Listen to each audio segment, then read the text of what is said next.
Marketplace is supported by TD Ameritrade. For a trading platform that fits you, you can try thinkorswim's fully customizable screeners, charting, and forecasts. More at tdameritrade.com/thinkorswim.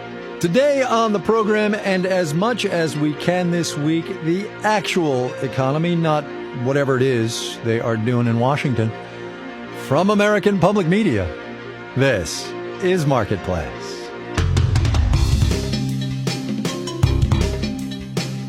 Marketplace is supported by Progressive Insurance, offering Snapshot, a program that adjusts insurance rates based on safe driving habits. Now that's Progressive.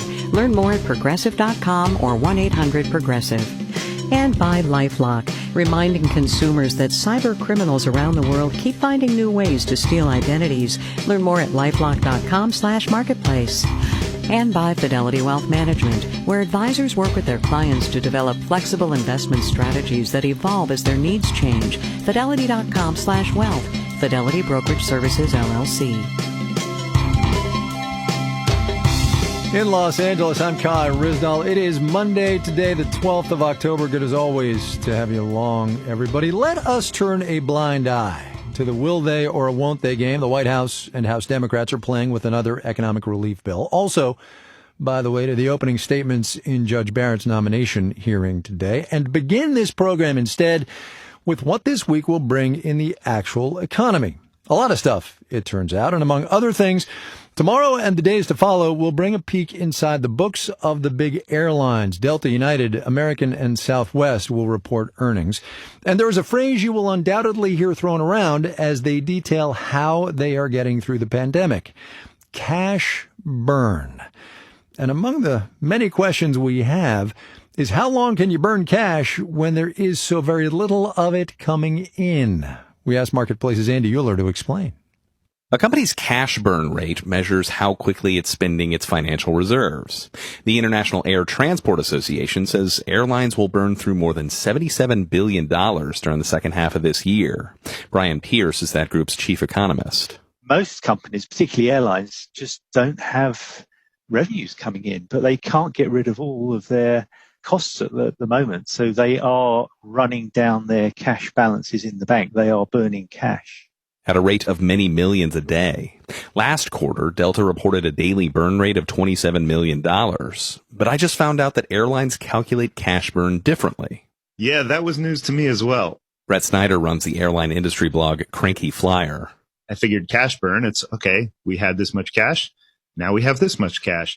But no, there are all kinds of little carve-outs and differences between the airlines. Whether an airline includes principal payments or debt service payments in their cash burn will tell a different story to investors.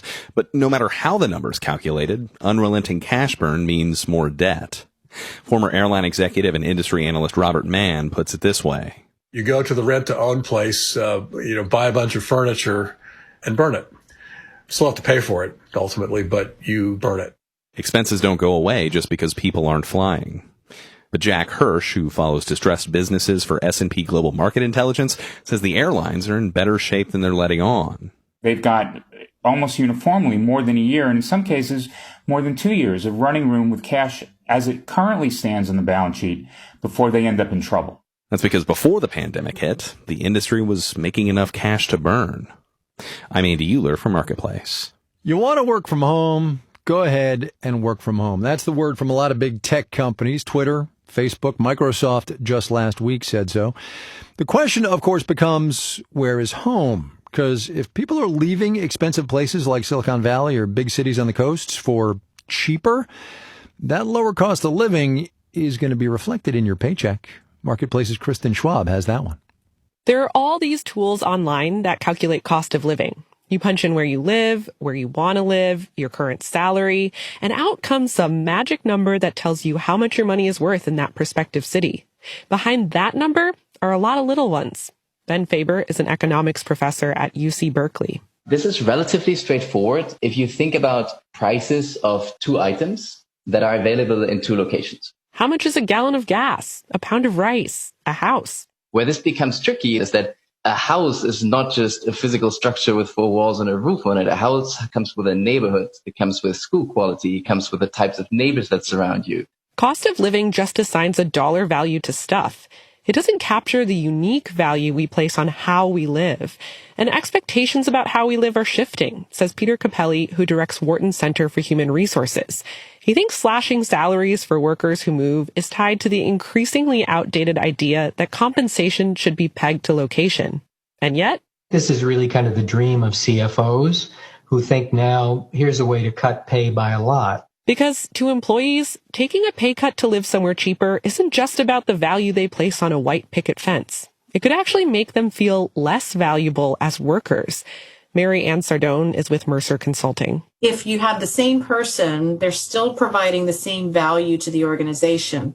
They just happen to be living somewhere else. Does that really change what you should pay them? She thinks the pandemic may force employers to use national salary averages to create compensation packages. Because ultimately, if you want the best employee, you still got to give them the best offer, whether they're living in the Big Apple or Boise. I'm Kristen Schwab for Marketplace. On Wall Street today, sure. Yeah, life's good if you're a big tech company, I guess. We'll have the details when we do the numbers.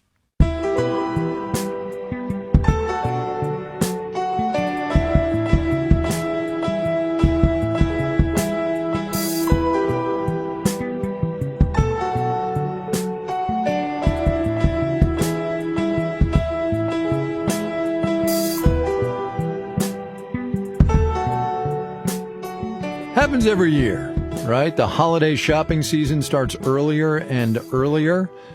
Well, you know what's happening this year? Because of the pandemic? The holiday shopping season is starting earlier. Maybe. Marketplace's Erica Barris has that story.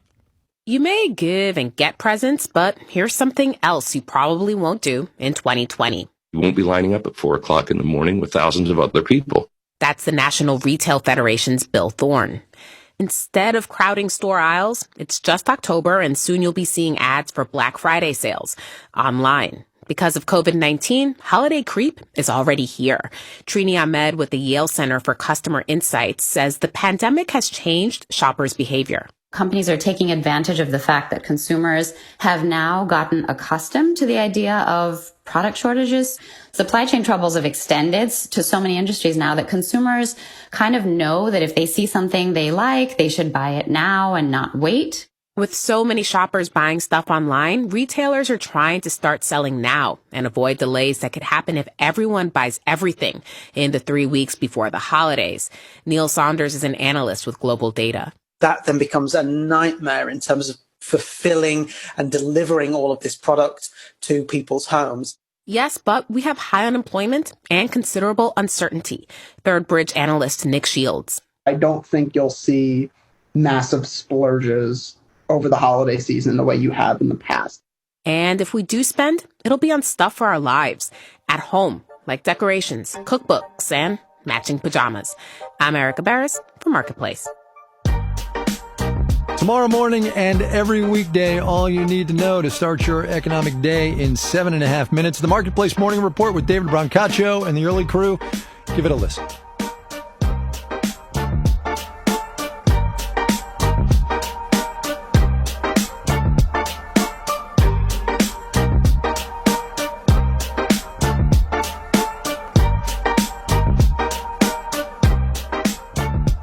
According to Yelp, more than 160,000 businesses in this economy have closed since the 1st of March, about 100,000 of them permanently.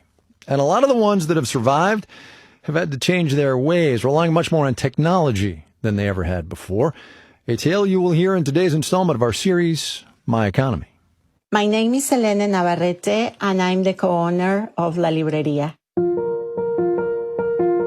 La Librería is a bookstore specialized in children's and young adult books in Spanish, but also it is a cultural hub where people connect with other families that are raising bilingual children.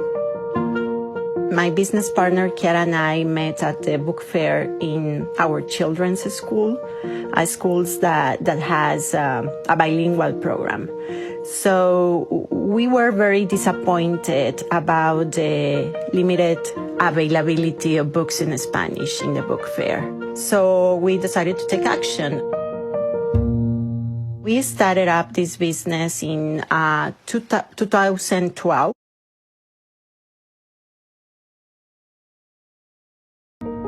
It is challenging to bring the books to the United States.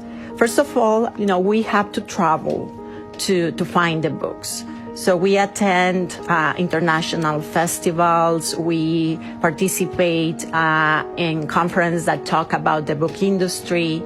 So we don't just bring a whole catalog into our collection. No. We actually meet with the editors. We meet with authors. We read the books, which is very important.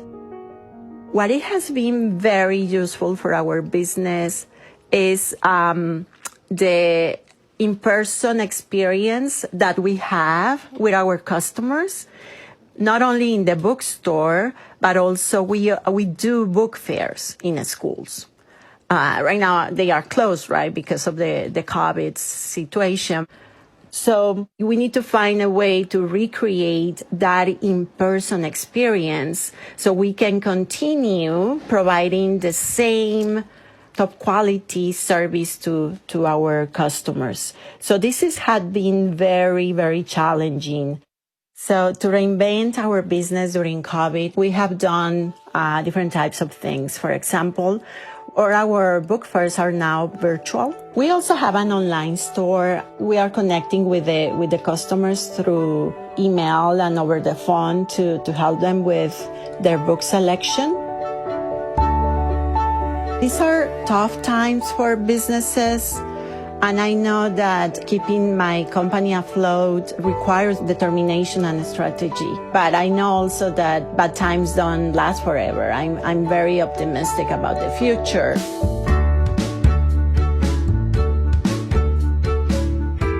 That was Selena Navarrete. She's the co-owner of La Libreria here in Los Angeles. You can tell us about your economy at marketplace.org/myeconomy.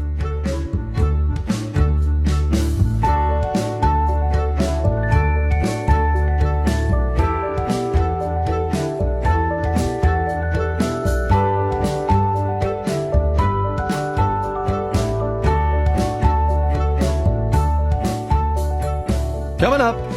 And the number you get is going to depend on what you chose to count. Ain't that always the way? But first, let's do, the numbers. Dow Industrial's up 250 today. That's in points, 0.9%. That's in percent, 28,837. Got ahead of myself. The NASDAQ gained 296 points. That's 2.5%, 11,876. The S&P 500 added 57 points, 1.6%, ended at 35.34. Euler told us about airlines and their cash burn, so let us check in on those TSA passenger throughput numbers, shall we? Yesterday, a little bit more than 984,000 people passed through airport security checkpoints. On the same Sunday a year ago, more than 2.5 million, down more than 60% is where we still are. And thus, American Airlines down 2.1%. Today, United down just under 2%. Delta gave up about 0.5%. No change to the yield on the 10-year Treasury because it's a federal holiday, Columbus Day, of course. Why are we working? Because we're always here. That's why. You're listening to Marketplace. Marketplace is supported by USB technology found in billions of devices. USB Implementers Forum reminds consumers that USB-IF logos are displayed on certified USB products and are available at retailers worldwide. Look for the logos and get the whole story at enablingus.org. And by X-Chair, maker of the X-Chair home office chairs, with dynamic variable lumbar support and 10 ergonomic features to fit users of different shapes and sizes at xchair.com or 8444-X-Chair. And by Baird. As clients focus on personal health, family safety, and other challenges stemming from COVID-19, Baird remains committed to their financial interests. More information at rwbaird.com.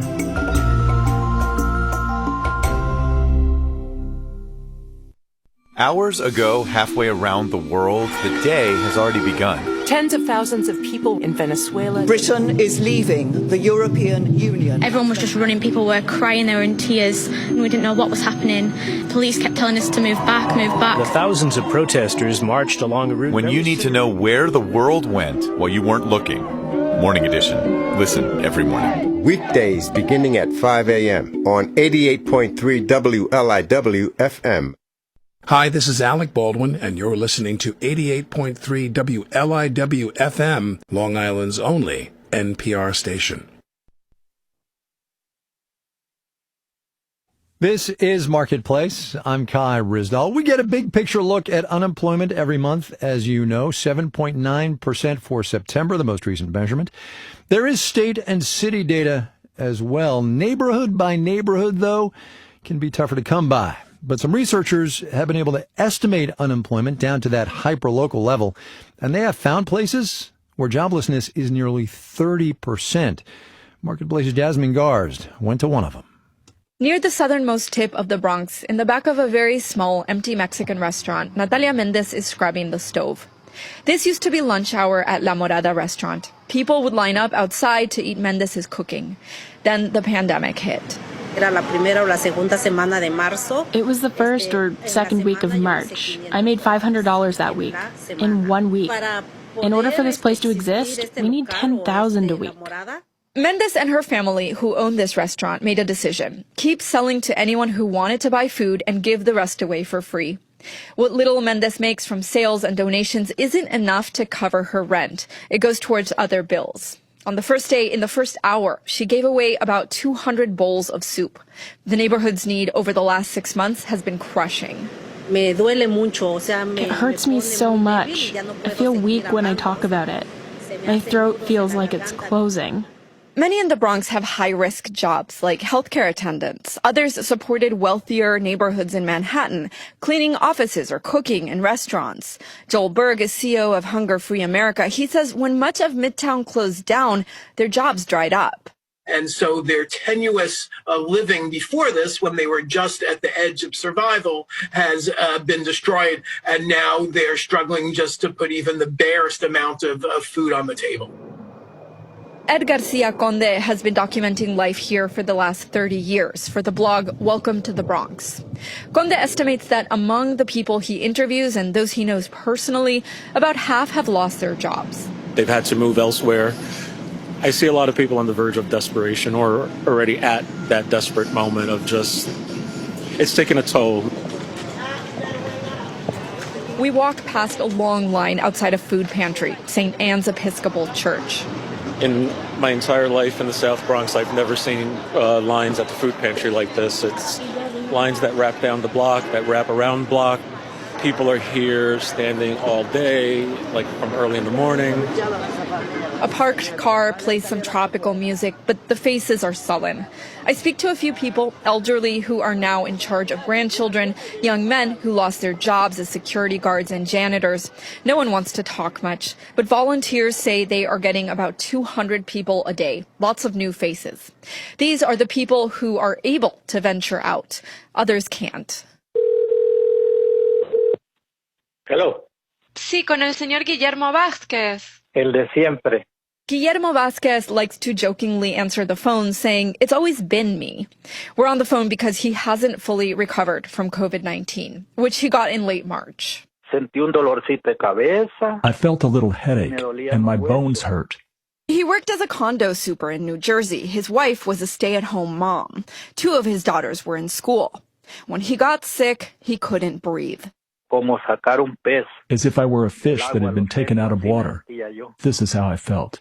He spent the next 5 months in the hospital. While he was there, one of his daughters graduated and started looking for work, but is still looking. His wife picked up some cleaning jobs, nothing stable. Vázquez says in the moments when he was conscious, he worried about what they might do if he lost his job. Solo ella les tocaba. They were on their own, I told them. See what you can find. I have a few savings. Don't forget rent. That is the main thing. We can get food somehow, but what worries me is the rent. Vázquez has been able to pay rent because his employers have kept paying him.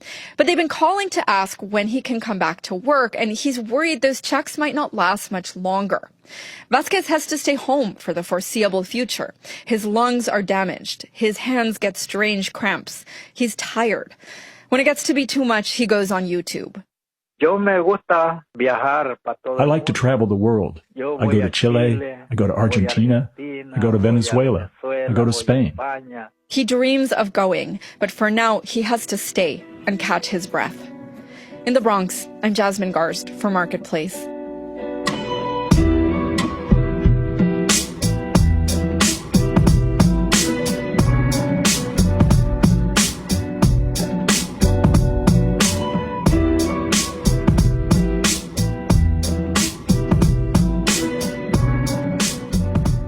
There's that quote about business, right? You can't manage what you can't measure.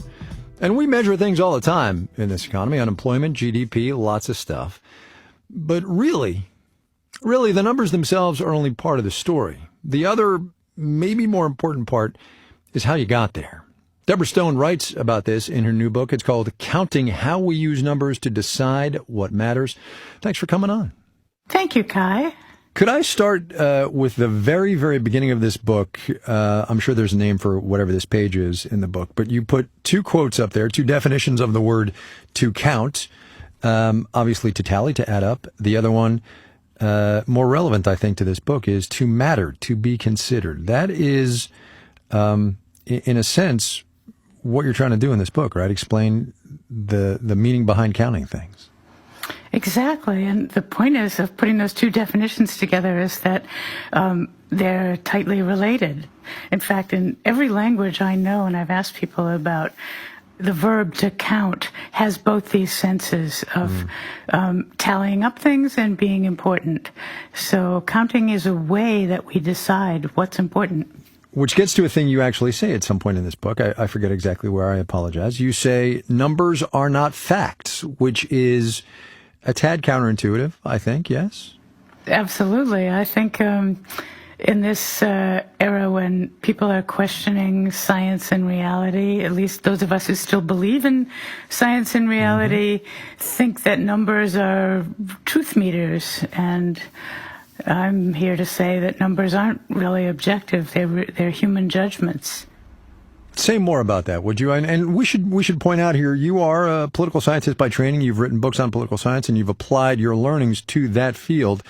But obviously, the thing that we're counting now in this economy is, by and large, the impact that the coronavirus has had.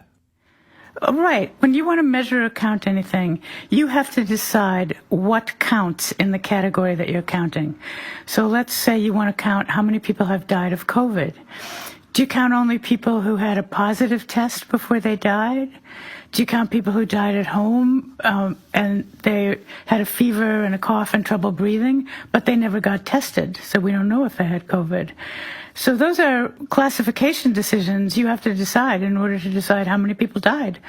And the number you get is going to depend on what you chose to count. Here we are in the middle of a pandemic and a political season. Can't turn the news on. Literally, I'm sitting here looking at CNN in the radio studio, and the whole, right quarter of the screen is numbers of people globally and in this country who've gotten sick and who've died.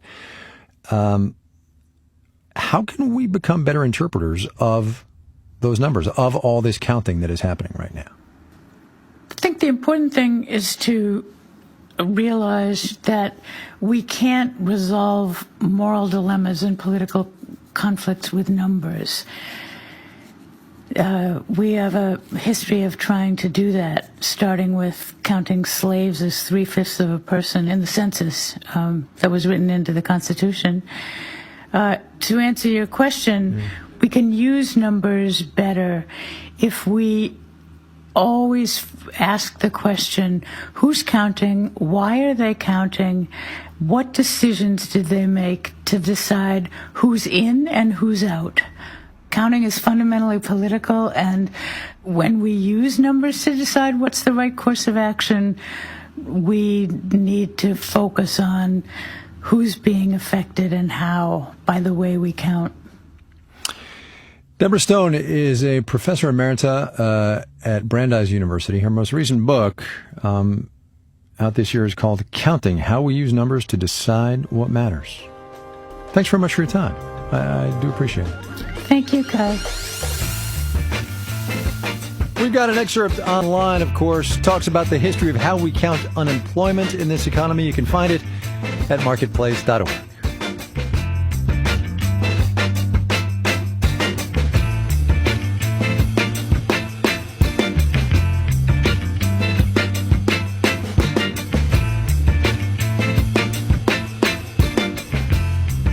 This final note on the way out today, in which it's really nice to have good neighbors. The Nobel Prize in Economics was announced this morning, as I'm sure you've heard, and yes, Technically, it's the Bank of Sweden Prize in Economic Sciences in memory of Alfred Nobel, but I think it's time to let that one go, please.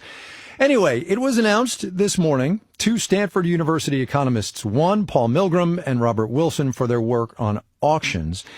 Thing is, the Nobels are announced at like 3 a.m. California time, which is how we came to have doorbell camera video from Paul Milgram's house this morning of his across-the-street neighbor and co-laureate, it turns out, Robert Wilson, knocking on the door. Paul?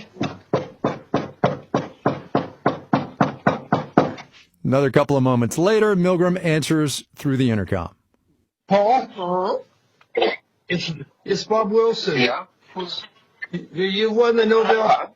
You've won the Nobel Prize, and so they're trying to reach you, but they cannot. They don't seem to have a number for you. We gave them your cell phone number.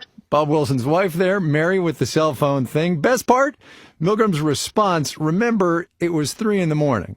Yeah, I have. Wow. Yeah. Okay. Understandably flustered, I think.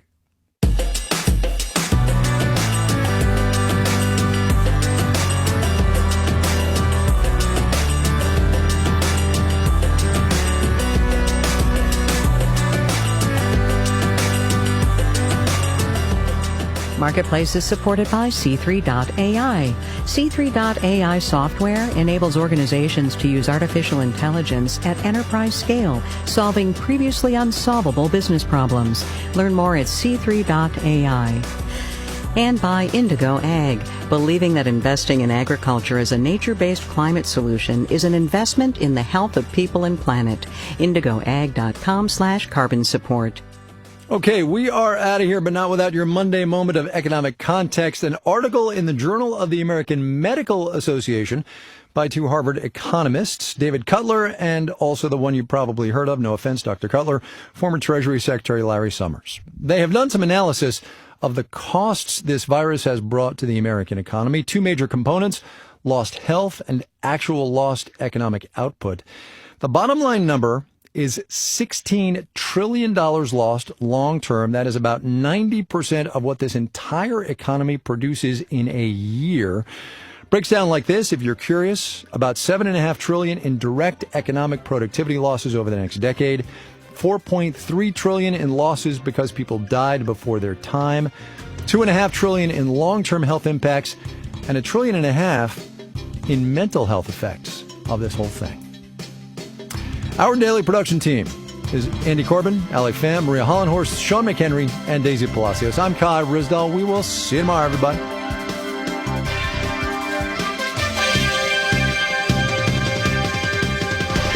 This is 8 p.m.